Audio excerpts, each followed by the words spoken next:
बहुत बड़ी जिम्मेदारी हमारे नेता और हम लोग के राष्ट्रीय अध्यक्ष मुख्यमंत्री नीतीश कुमार जी ने दिया है। जेडीयू में नीतीश कुमार के बाद अब सबसे बड़े नेता के तौर पर संजय झा जाने जाएंगे। वे पार्टी के अब बड़े ओहदेदार हो गए हैं और उन्हें सर्वसम्मति से जेडीयू का कार्यकारी अध्यक्ष बना दिया गया है। दिल्ली के कॉन्स्टिट्यूशन क्लब में हुई जेडीयू की राष्ट्रीय कार्यकारिणी की बैठक में खुद पार्टी चीफ नीतीश कुमार ने इस पद के लिए संजय झा के नाम का प्रस्ताव दिया, जिसका कार्यकारिणी के सभी सदस्यों ने ताली बजाकर स्वागत किया। संजय झा दरअसल नीतीश कुमार के बेहद करीबी और सबसे भरोसेमंद माने जाते हैं। ऐसे में जब पार्टी में कार्यकारी अध्यक्ष के चयन की बात आई तो संजय झा नीतीश कुमार की पहली पसंद के तौर पर उभरे। लेकिन ये बात सिर्फ भरोसे तक ही सीमित नहीं है, बल्कि चर्चा ये है कि केंद्र में बीजेपी के साथ गठबंधन में जेडीयू के बेहतर तालमेल की जरूरत थी।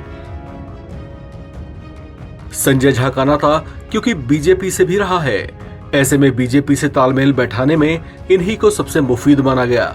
ये इस नजरिए से भी जरूरी था क्योंकि बिहार में अगले ही साल विधानसभा के चुनाव होने जा रहे हैं। ऐसे में माना जा रहा है कि राज्य स्तर पर वे बीजेपी से बेहतर कोऑर्डिनेशन बैठा पाएंगे।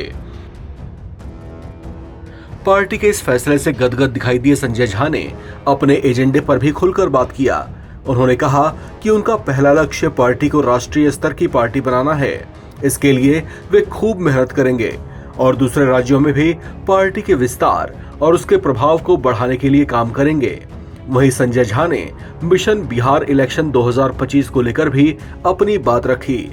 उन्होंने कहा कि बिहार में चुनाव जीतकर वे एक बार फिर से राज्य की सत्ता नीतीश कुमार की झोली में डालना चाहते हैं। बहुत बड़ी जिम्मेदारी हमारे नेता और हम लोग के राष्ट्रीय अध्यक्ष मुख्यमंत्री नीतीश कुमार जी ने दिया है। मैं उनके प्रति कृतज्ञता व्यक्त करता हूं और निश्चित रूप से नीतीश कुमार जी ने बिहार को ट्रांसफॉर्म कर दिया 20 साल में।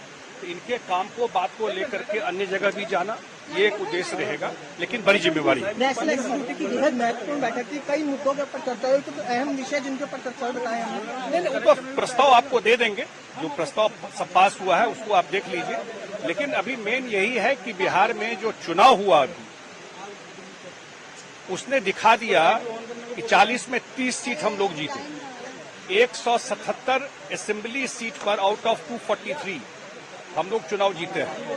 वो तो अब 2025 में जो विधानसभा चुनाव होगा बिहार में, उसके लिए सिग्नल दे दिया बिहार ने। झारखंड चुनाव को लेकर बेहद अहम चर्चा, ये सबसे बड़ी और पहली चुनौती अब यही होगी आपके सामने। कोई चुनौती नहीं है। झारखंड चुनाव में पार्टी हम लोग बैठेंगे और वहां पर क्योंकि पार्टी का पहले भी आधार रहा है, तो वहां चुनाव लड़ने का हम लोग का उस पर फैसला लेंगे।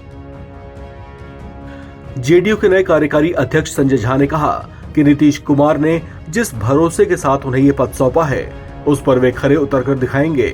वे लोकसभा चुनाव में बिहार में पार्टी के प्रदर्शन को लेकर भी संतुष्ट दिखे और विधानसभा चुनाव में बम्पर जीत का दावा भी किया। हालांकि बिहार में बीजेपी के साथ उनके सीट शेयरिंग की सेटिंग कैसे बैठेगी, इस पर उन्होंने फिलहाल चुप रहना ही सही समझा।